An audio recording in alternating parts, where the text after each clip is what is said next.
Rachel stared at the weathered photograph, her fingers tracing the faded edges as the Texas sun filtered through her kitchen window. 30 years, 3 decades of wandering, of hollow birthdays and empty holidays. 30 years since her sister Olivia had walked out of this very house on a humid September morning, promising to return by dinner. "You still looking at that old thing?" Paul's voice broke through her thoughts as he placed a mug of coffee beside her. Her husband of 27 years, who had never met Olivia but knew the weight of her absence. "I found it in Mum's old box," Rachel said, not looking up. "It was taken the week before she disappeared." Look at her smile, Paul. So carefree. In the photo, Olivia Munro stood beside her high school sweater-clad boyfriend Brian Fisher, both leaning against his father's pickup truck. She was 17, with golden brown hair and a smile that reached her eyes. A smile that had haunted the missing person posters that once plastered the small town of Lakewood, Texas.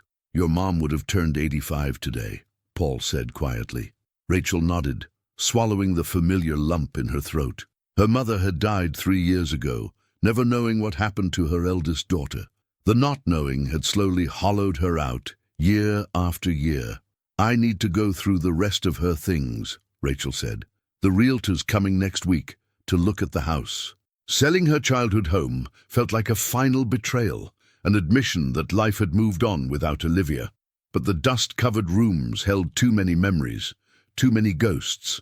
The box of her mother's belongings sat on the kitchen table, filled with the remnants of a life spent waiting. Birthday cards never sent, newspaper clippings of similar disappearances, and a dog-eared journal. Rachel reached for the journal, recognizing her mother's handwriting. "I've never seen this before," she murmured, opening to a random page. "November 14th, 1998, called Detective Harmon again. He said there are still no leads. It's been 3 years. I told him about seeing Principal Gardner at the grocery store, how he avoided my eyes. Gardner knows something. I'm sure of it." Rachel froze. Principal Gardner. The name sent a cold shiver down her spine. Theodore Gardner had been the principal at Lakewood High when Olivia disappeared. A respected community figure, he'd organized search parties and offered the school as a command center for the investigation. "Did Mom ever mention Gardner to you?" Rachel asked, looking up at Paul. "Your mother had a lot of theories over the years," Paul said gently. "You remember how she was." Rachel continued flipping through the journal, pages and pages of her mother's suspicions and observations. Names of Olivia's friends, teachers, neighbors, all people the police had questioned decades ago. But one entry, dated just months before her mother's death, made Rachel's heart race. January 3rd, 2022, found O's old yearbook today, looking at the senior superlatives. Most likely to leave town without a trace, Brian and Karen Jenkins. Always thought it strange how she transferred schools right after O disappeared. Never looked at that page before. The coincidence seems cruel now. "Karen Jenkins," Rachel whispered, the name unfamiliar yet setting off alarms in her mind. Paul frowned. "Who?" "A classmate of Olivia's, apparently. Mom thought it was strange she transferred schools right after Olivia vanished." Rachel reached for her phone, fingers hovering over the screen. After 30 years, what good would come from digging up the past? Detective Harmon was long retired. The case was cold. Olivia was likely dead, a thought Rachel had learned to live with over the decades. But her mother had never stopped searching. The journal entry nagged at her. With a deep breath, Rachel typed "Karen Jenkins, Lakewood High, 1995" into the search bar. Nothing relevant appeared. She tried a few variations before adding Houston to the search. A LinkedIn profile appeared, Karen Jenkins Wilson, Educational Administrator, Houston Independent School District. The profile picture showed a woman in her late 40s with short auburn hair and a professional smile. There was nothing remarkable about her, nothing to suggest she held answers about Olivia, but something in Rachel's gut twisted as she stared at the photo. "I think I'm going to Houston next week," she said quietly. Paul set down his coffee mug. "Rachel, I know what you're going to say, that I've been through this before, that I need to let it go. But Mom never stopped believing Olivia was out there somewhere. Your mother needed to believe that, Paul said carefully. It kept her going. Rachel looked back down at the journal. Principal Gardner knows something, she read aloud. What if she was right, Paul? What if all these years the answer was right in front of us? Her phone chimed with a calendar reminder. Dad's medication refill. Rachel sighed, momentarily pulled back to her present responsibilities. Her father, now suffering from advanced dementia, barely recognized her on good days. He still asked about Olivia sometimes, thinking she had just stepped out for the afternoon. I have to know, Paul, she said, closing the journal. Before we sell the house, before Dad forgets everything, I need to try one more time. Paul reached across the table and squeezed her hand. Then we'll go to Houston together. Rachel nodded, slipping the photograph of Olivia and Brian into the journal. For 30 years her sister had been frozen in time, perpetually 17, perpetually missing. But somewhere in Texas, someone knew the truth about what happened that September day, and Rachel was finally ready to uncover it. I'm coming, Liv, she whispered. I'm finally coming. The administration building of the Houston Independent School District loomed before Rachel, a monument of glass and concrete that seemed to shimmer in the late morning heat. She clutched her mother's journal in one hand, her purse in the other, acutely aware of how out of place she felt. You sure you want to do this alone? Paul asked from the driver's seat. Rachel nodded. She might not talk if there are two of us. She'd rehearsed what she would say during the 3-hour drive from Lakewood, but the words felt inadequate now that she was here. Hi, you don't know me, but my sister vanished 30 years ago, and I think you might know something about it. I'll be at the coffee shop across the street, Paul said, squeezing her hand. Call if you need me. The air conditioning hit Rachel like a wall as she entered the building. At the reception desk, a young woman looked up with a practiced smile. I'm looking for Karen Jenkins Wilson, Rachel said, her voice steadier than she expected. Do you have an appointment? No, but it's a personal matter.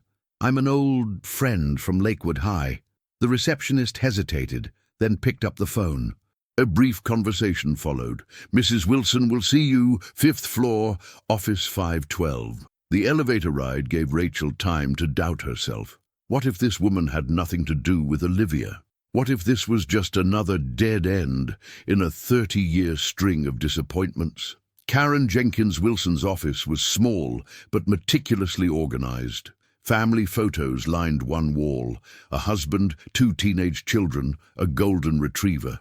Normal life. The woman herself stood as Rachel entered, extending a hand. Hello, I'm Karen Wilson, she said. She looked older than her LinkedIn photo, stress lines etched around her eyes. I'm afraid I don't recall. Rachel Monroe? Rachel interrupted, watching carefully for a reaction. Karen's smile faltered for just a fraction of a second, a flicker of recognition, quickly masked. Monroe, she repeated. I'm sorry. Did we have classes together at Lakewood? Rachel remained standing. I was a freshman when you were a senior, but my sister Olivia was in your class. The color drained from Karen's face. She sat down heavily in her chair. Olivia, she whispered. I remember her. She disappeared. It was all anyone talked about that year. You transferred schools shortly after, Rachel said, keeping her voice neutral. Karen's hands twisted in her lap. My father got a job in Austin. It was sudden, but we had to move. Rachel pulled out the photograph of Olivia and Brian. You knew them both. Karen glanced at the photo, then quickly away. Everyone knew everyone at Lakewood High. It was a small town. But you were friends, weren't you? The yearbook had you and Brian voted most likely to leave town without a trace. Interesting coincidence. That was just a stupid superlative, Karen said, her voice hardening. Why are you here, Rachel? It's been 30 years. Rachel opened her mother's journal. My mother believed Principal Gardner knew something about Olivia's disappearance. She wrote about it repeatedly, and I find it strange that you, a close friend of both my sister and her boyfriend, suddenly moved away right after she vanished. Karen stood abruptly. I think you should leave. This conversation is inappropriate. Did Gardner make you leave? Rachel pressed, rising to meet Karen's gaze. Did he know something? You don't understand what you're asking. Karen hissed, glancing at the door. "This isn't just about your sister anymore." Rachel felt a surge of adrenaline. "So there is something to understand?" Karen seemed to deflate, sinking back into her chair. "I have a family now, a career. I can't just—" "Olivia was my family," Rachel said, her voice breaking. "For 30 years we've had no closure, no answers. My mother died still searching. My father is losing his memories, and soon he won't even remember he had another daughter. Please, Karen." Silence stretched between them. Outside, the sounds of Houston traffic filtered through the windows. Finally, Karen reached for a pen and notepad. She scribbled something down, then slid it across the desk. An address in Galveston. "Saturday, 7 p.m. Come alone." Her voice was barely audible. "I can't tell you everything, but I know someone who can." "Who?" Rachel asked. Karen shook her head. "Just be there. And Rachel, be careful who you trust with this. Principal Gardner wasn't the only one involved." "Involved in what?" Rachel felt dizzy with the implication. Karen stood again, this time with finality. "Saturday. That's all I can say here." She walked to the door, holding it open. The conversation was over. In the elevator, Rachel's hands trembled as she texted Paul. An address, a meeting, a breakthrough after decades of nothing. It felt surreal. When she reached the lobby, a tall man in a security uniform glanced her way, then spoke quietly into a radio clipped to his shoulder. Something about his posture made Rachel quicken her pace toward the exit. Outside, the Texas heat enveloped her again. Paul's car idled across the street, and she hurried toward it, looking back once to see the security guard watching from the entrance. "How did it go?" Paul asked as she slid into the passenger seat. Rachel clutched the journal tightly. "She knows something, Paul. She was scared." "Of what?" "I don't know yet, but she gave me an address in Galveston." "We're meeting someone on Saturday." Paul frowned. "We're supposed to meet the realtor Saturday morning." "This is more important," Rachel said firmly. They drove in silence for several minutes, the Houston skyline receding in the rearview mirror. "Do you really think after all this time?" Paul began. "Yes," Rachel said. "For the first time, yes." Her phone rang, displaying an unfamiliar number. Rachel answered cautiously. "Hello? Rachel Monroe?" A man's voice, older, gruff. "Yes? This is James Harmon, former detective with Lakewood PD." Rachel's heart skipped. "Detective Harmon, how did you—" "Karen Jenkins called me," he interrupted. "Said you came asking questions about your sister." "She disappeared 30 years ago," Rachel said defensively. "I have a right to ask questions." A long sigh from the other end. "You're not the only one who's been asking lately. Listen carefully. The Sunset Motel in Galveston. It's not safe. Meet me instead at Fisherman's Wharf, same time. There are things you need to know about what happened in '95. The line went dead before Rachel could respond. "What is it?" Paul asked, noticing her expression. Rachel stared at her phone, mind racing. "The detective who handled Olivia's case, he says not to go to the address Karen gave me." "Then we don't go," Paul said firmly. But Rachel wasn't listening anymore. She was opening her mother's journal again, flipping to the entry about Principal Gardner. There, in the margin, her mother had written a small note she hadn't noticed before. "Harmon transferred to Houston PD 1996. Stopped returning calls after." "Paul," she said slowly, "how did he know Karen gave me an address in Galveston? She just said someone who can tell me everything. I never mentioned Galveston to him." Paul glanced at her, understanding dawning on his face. "So, either Karen told him exactly what she told you, or he already knew," Rachel finished. "Because he's involved." The road stretched before them, leading back to Lakewood, back to the house where it all began. But somewhere in Galveston, someone was finally willing to break 30 years of silence. "We're going to Galveston on Saturday," Rachel said, with a certainty she hadn't felt in decades. "To the Sunset Motel." Shiesu, the Sunset Motel lived up to its name. A weathered 2-story building painted in faded oranges and reds that caught the dying light of the evening sun. Rachel sat in the car, watching as the neon vacancy sign flickered to life in the growing dusk. "I still think we should have told someone we were coming here," Paul said, glancing at the motel's nearly empty parking lot. Rachel checked her watch. 6:52 p.m. Who would we tell? The police, after what we learned about Harmon? The past 4 days had been a blur of research. Rachel had dug through old newspapers, online archives, and her mother's extensive notes. Detective James Harmon had indeed transferred to Houston PD in 1996, less than 6 months after Olivia's case went cold. He'd retired 10 years ago with commendations and a generous pension. Nothing overtly suspicious, except the timing. "Room 217, Rachel murmured, reading from Karen's note.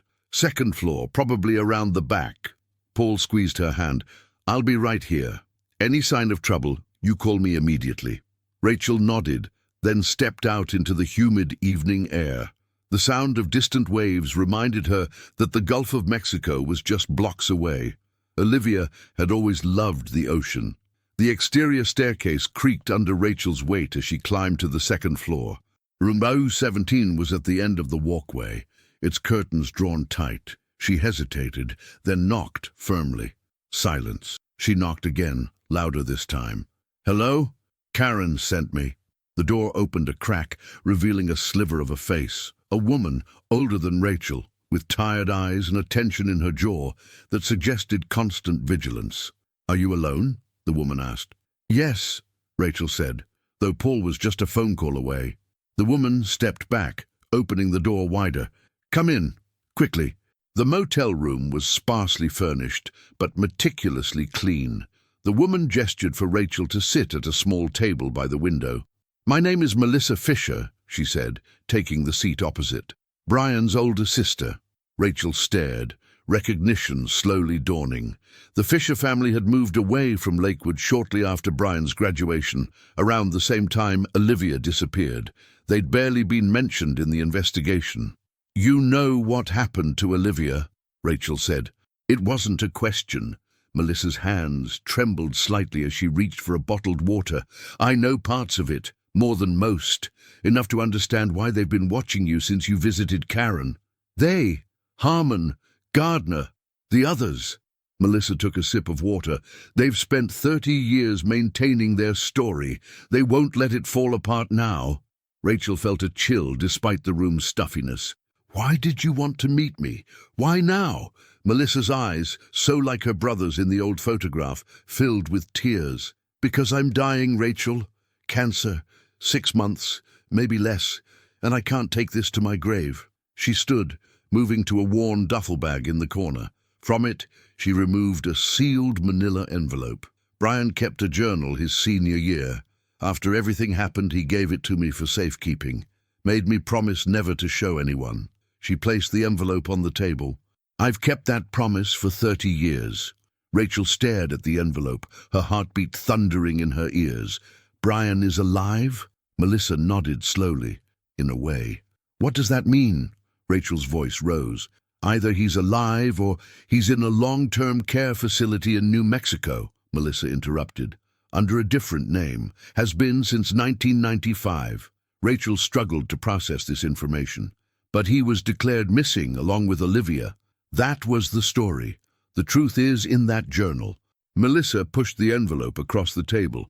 "Brian and Olivia discovered something they shouldn't have. Something about Principal Gardner, Coach Davis, and several prominent men in Lakewood, including Detective Harmon."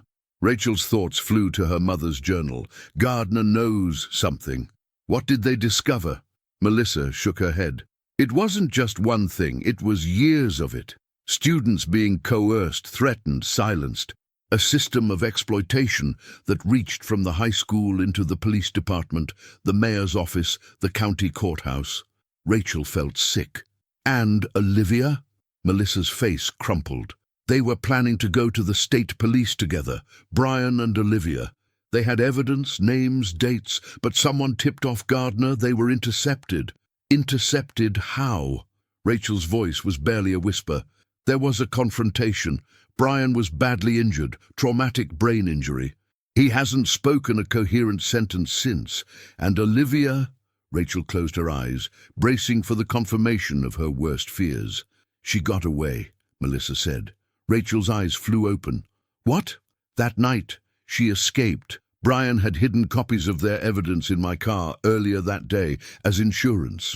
When everything went wrong, Olivia took my car and fled. The official story became that they'd both run away together.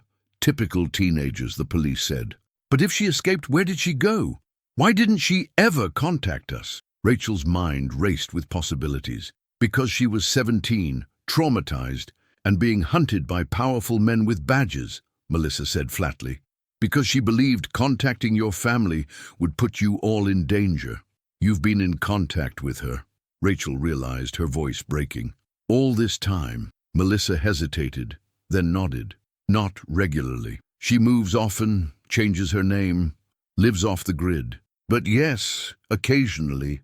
She's alive, Rachel whispered, tears streaming down her face. My sister is alive. Melissa reached across the table, gripping Rachel's hand. She's not the girl you remember. 30 years of looking over your shoulder changes a person. I need to see her. That's not why I asked you here, Melissa said firmly. I asked you here because it's finally ending. The truth is coming out, with or without us. She handed Rachel a newspaper clipping, dated just 3 weeks earlier. The headline read, Former Texas school officials under investigation for historical abuse allegations. Gardner is dying too, Melissa explained. Pancreatic cancer. And he started talking, trying to clear his conscience. Several former students have come forward. There's going to be a state investigation, possibly federal. Rachel scanned the article, recognizing several names from her mother's notes. Does Olivia know about this? Yes, and she's considering testifying. Melissa's voice softened. That's the real reason I contacted you. She wants to know if it's safe to come home. If you and your father would want to see her, after all this time. A sob escaped Rachel's throat. 30 years of searching, of wondering, of grieving, and her sister had been out there all along, asking the same questions in reverse. Of course we want to see her, Rachel managed. Dad might not understand completely, but on his good days, Melissa nodded. There's a number in the envelope, a burner phone. She'll answer on Thursday at 9 p.m. for 5 minutes only. If you call, she'll know it's safe. A knock at the door made both women freeze. Melissa motioned for silence, moving cautiously to the peephole. Her shoulders relaxed. It's your husband, she said, opening the door to a worried-looking Paul. You've been in here almost an hour, he said to Rachel. I was getting concerned. Rachel looked from Paul to Melissa, then to the envelope in her hands. Olivia's alive, Paul. She's been alive all this time. Paul's expression shifted from confusion to shock. How? Where? It's a long story, Rachel said, carefully tucking the envelope into her purse. But we need to go now. We need to get home to Dad. Melissa walked them to the door. Be careful, Rachel. Harmon might be retired, but he still has friends in uniform. And until the investigation goes public next month, they'll try to keep this contained. Rachel turned to Melissa, suddenly overwhelmed with gratitude. Thank you for breaking your promise to Brian. I'm not breaking it, Melissa said quietly. I'm fulfilling it. He and Olivia wanted the truth to come out. It's just taken 30 years longer than they planned. As they drove away from the Sunset Motel, Rachel felt a weight lifting, a burden she'd carried for 3 decades. Her sister was out there, alive, changed, scarred, hiding, but alive. We need to be careful until Thursday, she told Paul. No mentioning this to anyone. Paul nodded, navigating the Galveston streets toward the causeway that would take them back to the mainland. What happens Thursday? Rachel touched her purse, feeling the outline of the envelope inside. I talked to my sister for the first time in 30 years. In the rearview mirror, the Sunset Motel's neon sign grew smaller, a glowing pinprick against the darkening Texas sky. Rachel thought of her mother, who had never stopped believing, who had seen connections where others saw coincidences. She had been right all along. Mom knew, Rachel whispered. Somehow she knew. The highway stretched before them, leading back to Lakewood, back to the house where a 17-year-old girl had walked out the door 30 years ago, promising to return by dinner. And now, in a way Rachel could never have imagined, that promise might finally be kept. The terrible truth had been revealed, but with it came something Rachel had long ago stopped hoping for, a future where her family might be whole again. As they crossed the causeway, leaving Galveston behind, Rachel looked out at the vast darkness of the Gulf. Somewhere out there, beyond the horizon, her sister was waiting. Thursday couldn't come soon enough.